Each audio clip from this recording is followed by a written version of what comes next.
जब जिले के सबसे बड़े अधिकारी डीएम संगीता कुमारी अपनी बूढ़ी मां की इलाज के लिए अस्पताल पहुंची तो अस्पताल में मौजूद डॉक्टर, नर्स और सारे स्टाफ ने उन्हें गरीब और भिखारी समझकर अस्पताल से धक्के मारकर निकाल देती है और कहता है कि तुम जैसों के लिए यह अस्पताल नहीं है और तुम्हारी औकात नहीं है यहाँ पर इलाज कराने की, तो बेहतर होगा कहीं और जाकर दिखाओ, और अगर दिखा नहीं सकते तो रहने दो। वैसे भी इनकी उम्र निकल चुकी है, अब कोई फायदा नहीं, चलो यहाँ से, यह जगह तुम जैसे लोगों के लिए नहीं है। दोस्तों सोचिए, जिले की सबसे बड़ी अधिकारी की मां को इस तरह धक्के मारकर निकाला गया, मगर जब डीएम संगीता कुमारी ने असलियत दिखाई तो न सिर्फ अस्पताल बल्कि पूरा शहर हिल गया। आइए देखते हैं आखिर असली सच क्या है। क्या हमारे देश में गरीबों के साथ ऐसा ही होता है? सुबह का वक्त था, ठंडी ठंडी हवाएं चल रही थी। डीएम संगीता कुमारी अपने काम में व्यस्त थी। उन्हें अंदाजा भी नहीं था कि आज का दिन उनकी जिंदगी का सबसे दर्दनाक दिन बनने वाला है। उनकी मां, जिनकी उम्र अब काफी हो चुकी थी, रोज की तरह सब्जी खरीदने के लिए बाजार निकली। उनका चलना अब भारी हो चुका था, कमर जैसे टूट सी गई हो। एक एक कदम संभल कर रखती हुई वह सब्जी मंडी तक पहुंची, मगर अचानक मंडी के बीचों बीच उन्हें दिल का दौरा पड़ा। वह धूप में वहीं जमीन पर गिर पड़ी। उनका शरीर बिल्कुल निढाल हो गया। आधा घंटा बीत गया। लोग आते जाते रहे, ठेले पर मोलभाव करते रहे। कुछ ने रुक कर देखा, कुछ ने बातें की, मगर कोई आगे नहीं बढ़ा। ना किसी ने पानी दिया, ना किसी ने उठाया, ना किसी ने एम्बुलेंस बुलाई। यह नजारा देखकर भीड़ में खड़े कुछ लोग बस तमाशबीन बने रहे। औरत मंडी के बीचों बीच पड़ी थी, मगर इंसानियत जैसे किसी के अंदर बची ही नहीं थी। इसी भीड़ में एक शख्स था, रमेश। वो मदद करने की बजाय मोबाइल निकालकर वीडियो बनाने लगा। वीडियो बनाकर उसने तुरंत सोशल मीडिया पर डाल दिया। कैप्शन में लिखा, यह दादी आधे घंटे से यहाँ बेहोश पड़ी है, किसी को रहम नहीं आता, ना कोई पानी दे रहा, ना उठाकर अस्पताल ले जा रहा। ना जाने किसकी मां होंगी यह बेचारी। वीडियो देखते देखते वायरल हो गया और कुछ ही देर में वह वीडियो पहुंच गया डीएम संगीता कुमारी के मोबाइल पर। वीडियो देखते ही उनका दिल दहल गया, आंखों में आंसू आ गए। वह दर्द से चिल्लाई, हे भगवान, यह मेरी मां है। वह तुरंत कुर्सी से उठी, इंस्पेक्टर को बस इतना कहा, मैं घर जा रही हूं। फिर अपनी काली जीप में बैठकर तेजी से बाजार की ओर निकल पड़ी। बाजार में पहुंचते ही संगीता कुमारी ने अपनी मां को गोद में उठा लिया, बोतल से पानी पिलाया, चेहरे पर छींटे मारे। थोड़ी देर में उनकी मां को होश आया।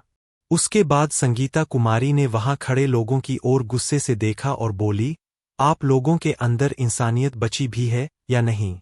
एक औरत धूप में बेहोश पड़ी रही और किसी को रहम नहीं आया। ना पानी दिया, ना अस्पताल ले गए, बस तमाशा देखते रहे। आप सब इंसान के नाम पर कलंक है। उनकी डांट सुनकर भीड़ में सन्नाटा छा गया। सबके चेहरे शर्म से झुक गए। संगीता कुमारी मां को लेकर घर लौटी। घर पहुंचते ही मां से बोली, मां, मैं आपको तुरंत अस्पताल लेकर चलती हूं। उन्होंने तुरंत एम्बुलेंस को कॉल किया और फटाफट से कपड़े चेंज किया। उन्होंने वर्दी उतारकर पीले रंग का सलवार सूट पहनी और मां को लेकर जिले के सबसे बड़े सरकारी अस्पताल पहुंची। वहां पहुंचकर सीधे बड़े डॉक्टर आनंद वर्मा के पास गई। डॉक्टर साहब, देखिए, मेरी मां की हालत बहुत खराब है, आधा घंटा तक बेहोश पड़ी रही, कृपया तुरंत इलाज शुरू कीजिए। मगर डॉक्टर आनंद ने बिना कुछ देखे सुने बेरुखी से कहा, यहाँ इलाज नहीं हो पाएगा, तुम इन्हें किसी और अस्पताल ले जाओ, अच्छा होगा कि कहीं और ट्राई करो। डॉक्टर के सामने खड़ी संगीता कुमारी दर्द और गुस्से से कांपती आवाज में बोली, डॉक्टर साहब, मुझे पता है कि यह जिले का सबसे बड़ा अस्पताल है और इसी वजह से मैं यहाँ आई हूँ। मेरी माँ की हालत बहुत खराब है, अगर यहाँ इलाज नहीं होगा तो उनकी जान को बड़ा खतरा है। आप टेंशन मत लीजिए पैसों की, जितना खर्च होगा मैं दूंगी। बस आप मेरी माँ का तुरंत इलाज शुरू कर दीजिए। मगर डॉक्टर आनंद वर्मा ने ठंडी हंसी के साथ जवाब दिया। क्या कहा तुमने?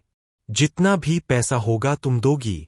तुम्हें लगता है तुम्हारे पास इतने पैसे हैं कि तुम यहाँ का इलाज करवा सको? सुनो, अगर तुम खुद को भी बेच दो ना तब भी इनका इलाज नहीं हो पाएगा। इसीलिए कह रहा हूं इनको लेकर यहाँ से चली जाओ। वैसे भी तुम्हारे जैसे लोगों के पास तो खाने को भी पैसे नहीं होते होंगे। इलाज कहाँ से कराओगी? यह सुनते ही संगीता कुमारी का खून खौल उठा, मगर उन्होंने खुद को संभाला। गहरी सांस लेकर बोली, देखिए मैं गरीब हूं या फकीर, इससे आपको कोई मतलब नहीं होना चाहिए। आपको तो बस मेरा काम करना है। मैंने कहा ना, जितना खर्च होगा मैं दूंगी। पैसों की फिक्र मत कीजिए, बस मेरी माँ का तुरंत इलाज शुरू कीजिए, वरना आप बहुत पछताएंगे। डॉक्टर ने हंसते हुए तंज कसा। अच्छा, अगर मैं इलाज ना करूं तो मुझे पछताना पड़ेगा। क्यों? क्या मैं तुम्हारी माँ का बेटा हूं या तुम्हारा कोई रिश्तेदार हूं जो पछताऊंगा? तुम कर लोगी क्या मेरा? बकवास मत करो और इन्हें लेकर घर जाओ, यही सही है। वैसे भी इनकी उम्र निकल चुकी है। अब कुछ हो भी गया तो तुम्हें क्या फर्क पड़ता है? तुम तो जवान हो, खुद पर ध्यान दो। यह सुनकर संगीता कुमारी के हाथ कांपने लगे। वो कुछ पल खामोश खड़ी रही। उनकी आंखों में आंसू और चेहरे पर आग दोनों साथ थे। फिर उन्होंने धीरे से अपना पर्स खोला और उसमें से सरकारी पहचान पत्र निकाला। वो कार्ड सीधा डॉक्टर के सामने रखते हुए ठंडी आवाज में बोली, पहले यह देखो फिर बोलो कि तुम्हारे पास टाइम नहीं है। कार्ड देखते ही डॉक्टर आनंद वर्मा के पसीने छूट गए। उसका चेहरा पीला पड़ गया। कांपती आवाज में बोला, सो सॉरी मैडम, मुझसे बहुत बड़ी गलती हो गई। मुझे नहीं पता था कि आप हमारे जिले की डीएम संगीता कुमारी है।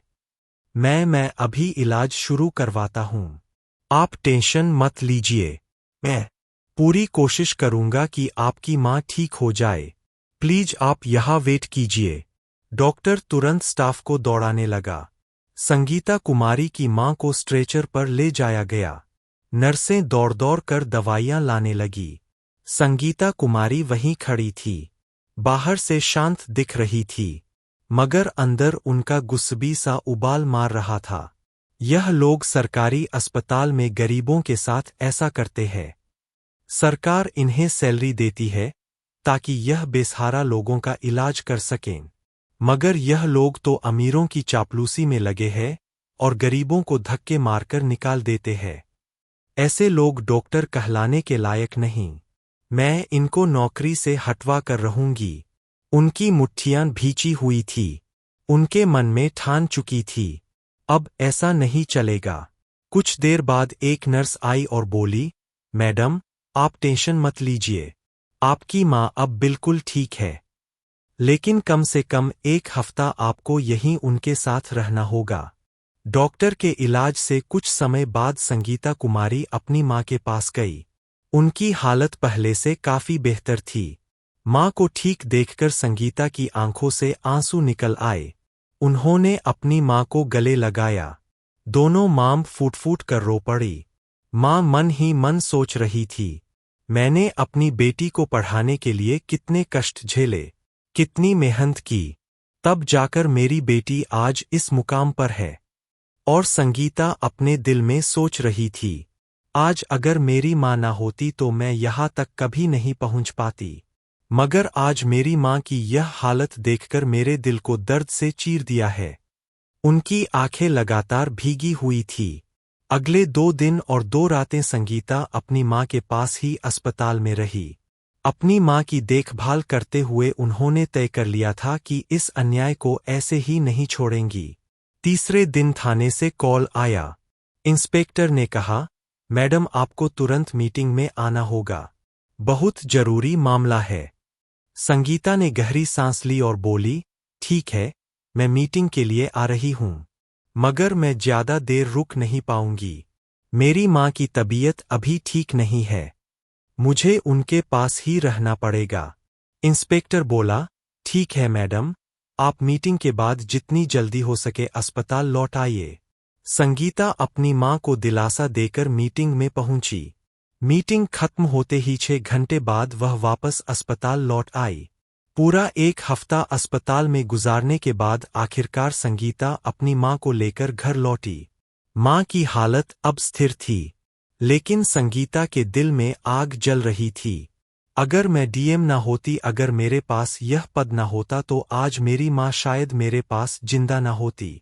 गरीबों के साथ रोज ऐसे ही होता होगा। यह अन्याय है और मैं इसे ऐसे नहीं छोड़ूंगी। उनकी आंखों में गुस्सा साफ झलक रहा था। कुछ दिनों बाद उन्होंने निर्णय लिया। वो थाने गई, इंस्पेक्टर और हवलदारों को अपने साथ लिया और सीधे उसी अस्पताल पहुंची। अस्पताल में पहुंचकर उन्होंने सभी डॉक्टरों और स्टाफ को एक जगह बुलाया। वहां खड़ी होकर गुस्से से कांपती आवाज में बोली, आप लोगों की वजह से ना जाने कितने गरीबों की जान गई होगी, ना जाने कितने बेबस लोग इलाज के बिना लौट जाते होंगे। सरकार आपको सैलरी इसलिए देती है कि आप गरीबों का सहारा बने, उनकी जान बचाएं, मगर आप लोग यहाँ सिर्फ अमीरों की चापलूसी और गरीबों को अपमानित करने का काम करते हैं। उनकी आवाज और ऊंची हो गई। 1 हफ्ता पहले आपने मेरी मां के साथ जो किया वो सिर्फ मेरे साथ नहीं बल्कि हर गरीब के साथ होता है। आपको किसने हक दिया कि किसी को औकात दिखाओ, किसी को फकीर कहकर बाहर निकालो? याद रखो, आपकी औकात आपको तब समझ में आएगी जब आप सबको इस पद से हटवाऊंगी। अब मैं आप लोगों पर सख्त कार्यवाही करूंगी ताकि आप जान सके इंसानियत के साथ खिलवाड़ का अंजाम क्या होता है। पूरा अस्पताल सन्न था। डॉक्टरों के चेहरे पर डर साफ दिख रहा था। अस्पताल के सबसे बड़े डॉक्टर आगे आए। उन्होंने हाथ जोड़ लिए और झुके सिर से बोले, मैडम, हमें माफ कर दीजिए। हमसे बहुत बड़ी गलती हो गई। आगे से हम ऐसी हरकत कभी नहीं करेंगे। हम हर मरीज का इलाज पूरी कोशिश से करेंगे, चाहे उनके पास पैसे हो या ना हो। डॉक्टरों की माफी के बावजूद डीएम संगीता कुमारी का गुस्सा शांत नहीं हुआ। वो ठंडी लेकिन सख्त आवाज में बोली, आप लोग कितना भी माफी मांग लें या सर झुका लें, मैं आपको माफ नहीं करूंगी, क्योंकि आपने सिर्फ मेरे साथ नहीं, ना जाने कितनों के साथ ऐसा किया होगा। कितने गरीब यहाँ से अपमानित होकर लौटे होंगे, जिनकी जान आप लोगों ने लापरवाही से छीनी है। इससे बेहतर है कि ऐसे लोग डॉक्टर रहे ही ना। इसलिए माफी की उम्मीद मत कीजिए। मैं ऐसा फैसला लूंगी कि आगे से कोई मरीज यहाँ अपमानित ना हो। उनकी बात सुनकर सारे डॉक्टर घबरा गए। सभी हाथ जोड़कर कहने लगे, मैडम, हमें माफ कर दीजिए। हमसे बहुत बड़ी गलती हुई है। हमें एहसास हो चुका है कि हमने गलत किया। हमें हर मरीज को इंसान समझकर बराबरी से देखना चाहिए। आगे से हम हर किसी का अच्छे से इलाज करेंगे। किसी के साथ भेदभाव नहीं होगा। हमें एक मौका और दीजिए। संगीता कुमारी ने कुछ देर खामोश रहकर उन्हें देखा। उनके मन में संघर्ष चल रहा था। क्या यह सच में सुधरेंगे या फिर वही करेंगे जो अब तक करते आए हैं? कुछ पल सोचने के बाद उन्होंने गहरी सांस ली और कहा, ठीक है, मैं आप लोगों को इस बार छोड़ रही हूं, मगर याद रखिए यह मेरी आखिरी चेतावनी है। अगर आगे कभी किसी गरीब की आवाज मुझे सुनाई दी, अगर किसी मरीज के साथ बदतमीजी हुई या इलाज में लापरवाही की गई तो आप में से कोई भी इस अस्पताल में काम नहीं कर पाएगा। मैं आप सबको नौकरी से निकलवा दूंगी और ऐसा सबक सिखाऊंगी कि आप जिंदगी भर याद रखेंगे। बेहतर होगा कि अभी से सुधर जाइए और हर मरीज को इंसान समझकर उसका इलाज कीजिए। उनकी बात सुनकर पूरा स्टाफ चुप हो गया। सबके चेहरे शर्म और डर से झुक गए। संगीता ने इंस्पेक्टर और हवलदारों को इशारा किया और कहा, चलो। वो वहां से निकल गई। उस दिन के बाद अस्पताल की तस्वीर बदल गई। डॉक्टरों को समझ आ चुका था कि जिंदगी हर इंसान के लिए बराबर कीमती है, चाहे अमीर हो या गरीब।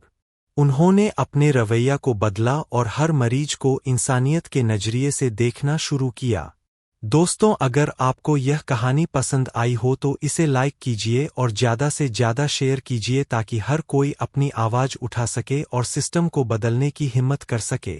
और हाँ, हमारे चैनल क्राइम खबर को सब्सक्राइब करना ना भूले क्योंकि यहाँ आपको मिलेंगी ऐसी ही सच्ची और प्रेरणादायक कहानियाँ। धन्यवाद।